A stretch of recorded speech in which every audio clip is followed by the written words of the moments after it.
Assalamualaikum warahmatullahi wabarakatuh. Perkenalkan, nama saya Anggirindi Antika. Di sini saya akan melakukan ujian SC edukasi keluarga tentang perawatan bayi sehari-hari.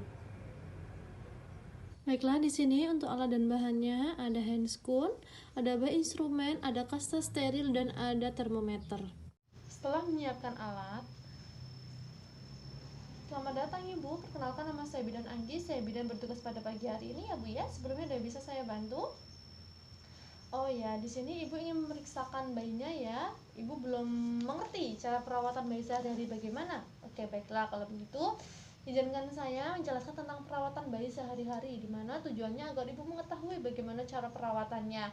Untuk waktunya kurang lebih 15 menit. Bagaimana? Apakah ada yang ditanyakan? Tidak, Ibu setuju ya? Oke, baiklah kalau misalkan setuju, di sini izinkan saya untuk mencuci tangan terlebih dahulu ya Bu ya. Mencuci tangan 6 langkah, kemudian menyiapkan alat leaflet.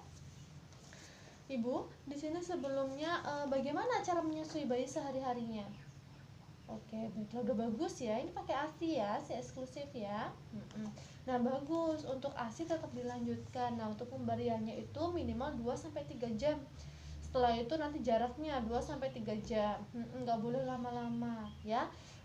Ketika bayi tidur ataupun istirahat itu boleh dibangunkan, karena kan kita nggak tahu ya nanti tertidur sangat lama nanti dia kehausan. Iya, jadi kalau misalkan bayi tidur itu dibangunkan saja. Jaraknya dari ASI sekarang sampai nanti itu sekitar 2-3 jam gitu ya.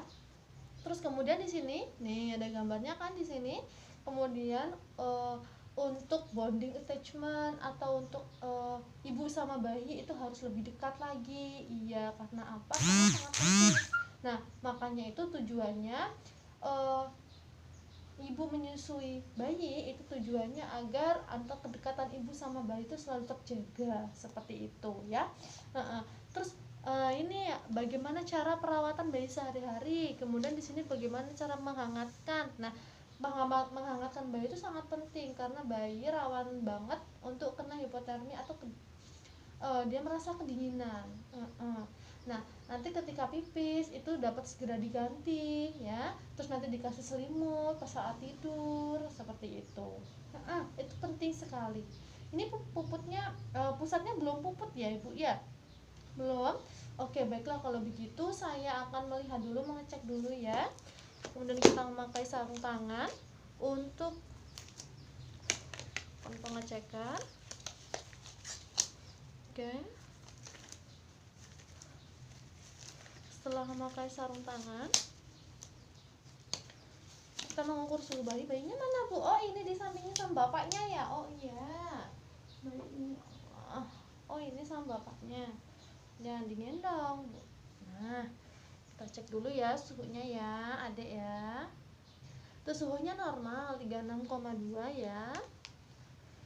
Oke, sama ibunya aja. Nah, setelah itu melepas tangan. Saya lupa mencuci tangan.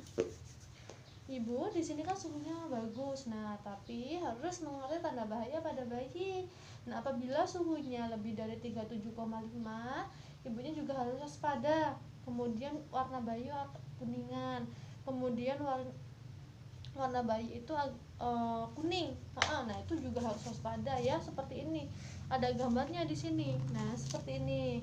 Nah, kemudian tali pusat. Ini tali pusatnya sudah bagus perawatannya ya. Di udara seperti itu biar dia cepat kering, jangan dikasih apa-apa.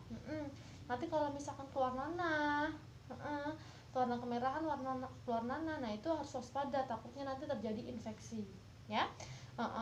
Nah, dari penjelasan saya tadi apakah ada yang ditanyakan? Tidak ya, cukup ya. Nah, bisa kita ulangi bahwasannya untuk perawatan bayi sehari-hari itu ibu harus lebih waspada ketika apa? Yang pertama yaitu keluar cairan seperti nanah di bagian tali pusatnya. Kemudian suhunya tinggi lebih dari 37,5 itu juga harus waspada ya. Baik, kalau begitu ibu sangat kooperatif sekali. Apabila sudah tidak ada yang ditanyakan, di sini saya akan mengakhiri. Cukup sekian pertemuan hari ini ya Bu ya.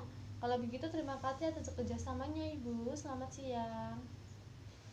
Mengevaluasi, kemudian setelah itu melakukan dokumentasi.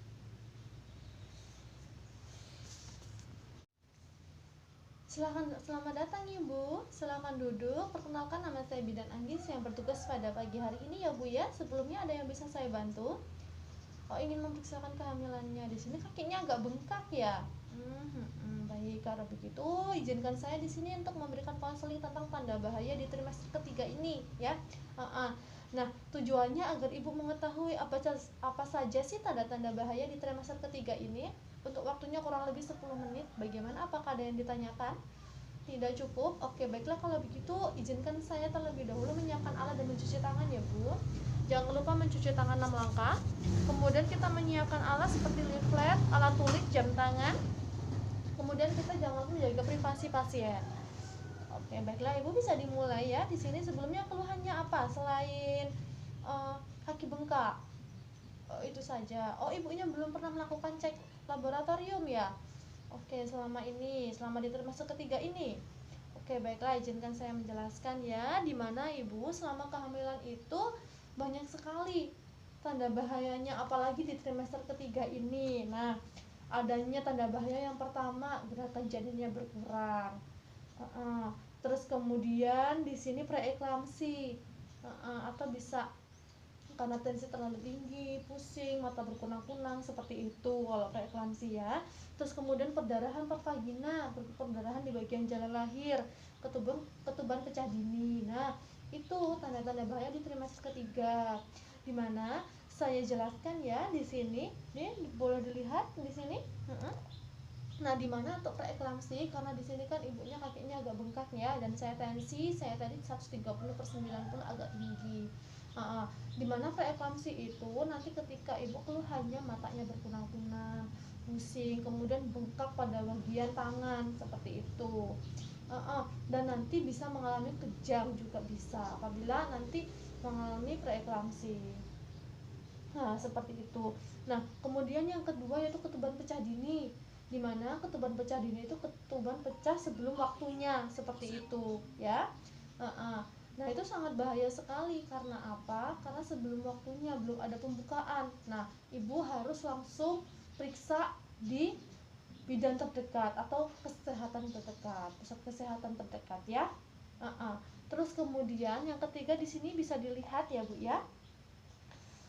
Kemudian di sini gerakan janin berkurang. Nah, gerakan janin itu normalnya selama 12 jam itu gerak selama 10 kali. Apabila kurang dari tersebut, ibu harus siap-siap untuk melakukan pemeriksaan. Supaya apa? Karena ditakutkan nanti adiknya mengalami fetal distress seperti itu, sehingga geraknya berkurang seperti itu ya. Terus kemudian setelah itu perdarahan per vaginam, di mana perdarahan per vaginam itu bisa disebabkan karena letak plasenta juga bisa juga sakit rasanya, bisa juga enggak sakit gitu. Jadi harus hati-hati ya selama kehamilan. Baiklah. Nah, di sini apakah ada yang ditanyakan sebelumnya Ibu? Nah, apakah Ibu selama kehamilan mengalami hal-hal tersebut? Tidak ya, alhamdulillah. Nah, ini kan karena kakinya bengkak dan tensinya agak tinggi. Di sini ibu bisa untuk melakukan cek laboratorium ya. Baiklah, apakah ada yang ditanyakan sebelumnya? Tidak. Kita bisa ulangi lagi ya Bu ya, bahwasanya di sini untuk tanda bahaya di trimester ketiga apa saja? Ada yang pertama ada ketuban pecah dini, kemudian preeklamsi, kemudian setelah itu adanya gerakan janin berkurang ya, perdarahan per vaginam itu juga. Baik, Ibu sudah sangat bagus sekali ya, di sini sangat kooperatif sekali. Baik, kalau begitu terima kasih atas kerjasamanya. Apabila sudah tidak ada yang ditanyakan, saya cukupkan sampai di sini ya Bu ya. Oke, baiklah kalau begitu terima kasih Ibu atas kerjasamanya. Selamat siang.